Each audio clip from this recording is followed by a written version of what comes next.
Okay, so this is the big one. This is the equation that I really want you to learn. This is the most important one out of all the other ones, and it's called ideal gas law, but I call it PIV-NERD. And so this is the equation, and so I'm just reading it out, PIV-NERD. And so you'll hear a lot of chemistry teachers and professors refer to it as PIV-NERD instead of ideal gas law.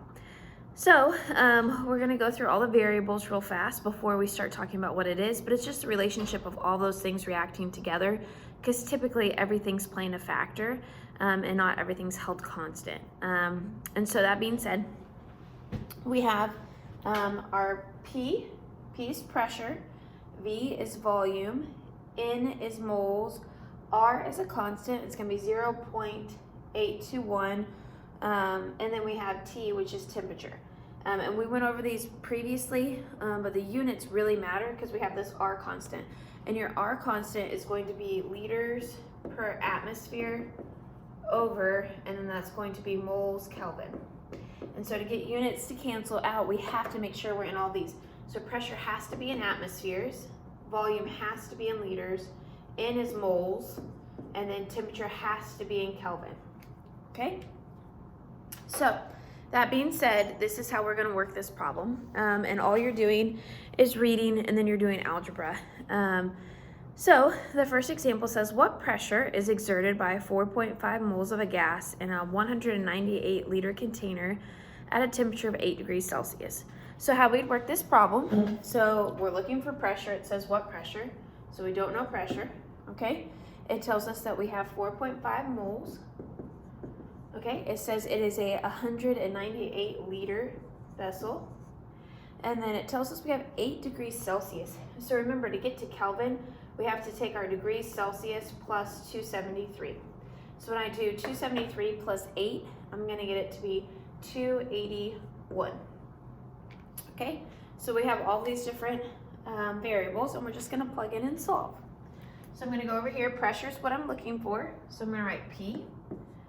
V is 198, it's equal to 4.5, okay? Then next is R, so 0.0821, and then last is my temperature, which is that 281, okay?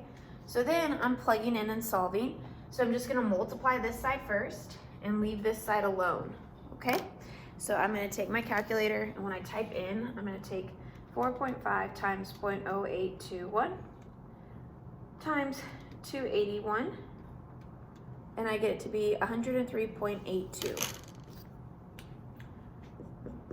103.82, and that's 198p. Okay, and then my last step is to divide everything that's with the p. So I'm going to divide by 198. Whatever I do to one side, I have to do to both. So I cancel, and then my P equals, and so when I take 103.82 divided by 198, I get 0.524. So that'd be 0.524 atmospheres. Okay, so this is how we apply PIV-NERD. So that's the first example problem. There's a second example problem in your notes. And it says, what temperature in degrees Celsius is a gas if 2.31 moles of it occupies 61.5 liters at a pressure of 0.94 atmospheres? So we have another one. So I'm going to erase this one. I didn't mean to erase my R, but now that I have, I'll erase all of it. So it's still PIV-NERD. Still the same thing, we're plugging in. So when I read this, I'm looking for temperature. What temperature? In degrees Celsius. So remember, this is going to spit out Kelvin, and we just have to subtract 273 to get to Celsius. Is a gas if 2.31 moles, so I have 2.31 moles, okay, of it occupies 61.5 liters, so 61.5 liters, and then we have at a pressure of 0.94 atmospheres. And you may say, okay, we're missing R. Remember, R is our constant. It's always going to be this. It's never going to change. Kind of like pi is always going to be 3.14. It's just a different constant. So then we have everything. So we're plugging in. So I have 0 0.94 for my pressure, so P. And then I have V, which is 61.5 equals my 2.31 moles times my R constant. And then we're solving for T. So I'm going to multiply this side first, okay? And I'm going to multiply these two things together. So that's what I'm going to do first.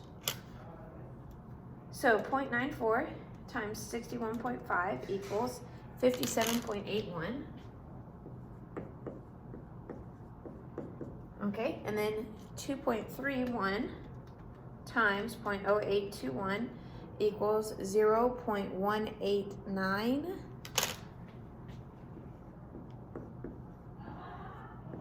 Okay, so now I want to get T by itself. So I need to divide both sides. Okay, this cancels, and so then I get T is equal to, so when I take 57.81 and divide it by 0.189, I get 305.87, so 305.9, and that's Kelvin. It asks for it in Celsius, so remember how we get to Kelvin, so that's degrees Celsius plus 273. Is how we get to Kelvin. So we just want to subtract out 273. And so when we do that, we get that it's going to be 32.9 degrees Celsius. So 32.9 degrees Celsius. So that's how you work Pivot problems. So you're just going to find your variables, plug in, and then do the algebra. And you got to see one where the variable, we didn't know the variable on this side, which was P for the first example, and then we didn't know one for this side, which was T. So that way you can see how to work both of them out. Both times we started with multiplication and then we did division, okay? Hopefully that's helpful.